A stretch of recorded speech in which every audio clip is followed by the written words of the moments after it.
À l'heure du numérique, nos enfants dégainent désormais leurs tablettes et autres smartphones plus vite que leur ombre. Le glisser de l'index, le tactile, la pulpe du doigt n'ont désormais plus de secret pour eux. Par contre, pour que ce qui est de tenir un stylo correctement, ça c'est une autre histoire. Un quoi ? Oui, un stylo. Vous savez, cet objet oblong qui se répand sur une feuille de papier, qui répand une sorte de liquide sombre qu'on appelle de l'encre. Ça vous dit quelque chose ? Eh bien, cet instrument antique a totalement disparu du champ visuel et de la conscience de nos bambins. Résultat, ils ne savent plus s'en servir.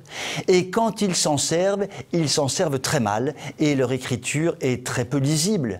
Cris d'alarme généralisés après plus d'un mois d'école. Le tocsin sonne partout. Les professeurs se tordent les doigts de douleur. Les syndicats ne savent plus à quel sein se vouer. Les enfants ne savent plus écrire. Question pour un champion. Qui peut encore s'étonner de quelque chose que l'on sait depuis des années ? Réponse : les professeurs qui se tordent les doigts de douleur, mais ont beaucoup fait pour que les enfants ne sachent plus écrire, et les syndicats qui ne savent plus à quel sein Staline se vouer, mais qui ont tout fait pour que les enfants ne sachent plus écrire. Parlons peu, mais parlons bien, comme le dit si souvent ma bien-aimée tante Gertrude. Un chiffre nous dit tout.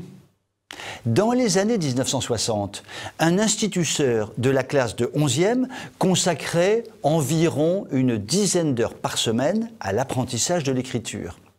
Des bâtons, des ronds, des pleins, des déliés, encore et sans tâche s'il vous plaît. Aujourd'hui, une professeuse des écoles de CP doit y passer 2 heures à tout casser en étant optimiste. Dans ces conditions, désolé pour les professeurs qui se tordent les doigts de douleur et les syndicats qui ne savent toujours plus à quel sein Staline se vouer. Il n'y a pas de miracle à attendre. Il y a bien quelques enseignants qui font de la résistance, mais ils sont très vite obligés de renoncer. Comme le disait récemment l'un d'eux, les pauvres bambins n'ont plus l'habitude de faire travailler leurs petits doigts, donc ils ont mal. L'on envisage la constitution d'une cellule psychologique pour surmonter ce grave traumatisme. Donc, on n'écrit plus, ça fait trop mal. On ne pense plus, c'est trop fatigant. On ne lit plus, ça fait mal aux yeux. Au train où vont les choses, l'on n'aura bientôt plus besoin de l'éducation nationale.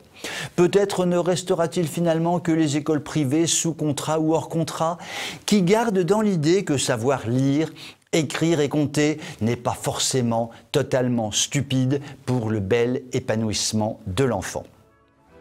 Vous pouvez m'écrire si vous le voulez. À très bientôt.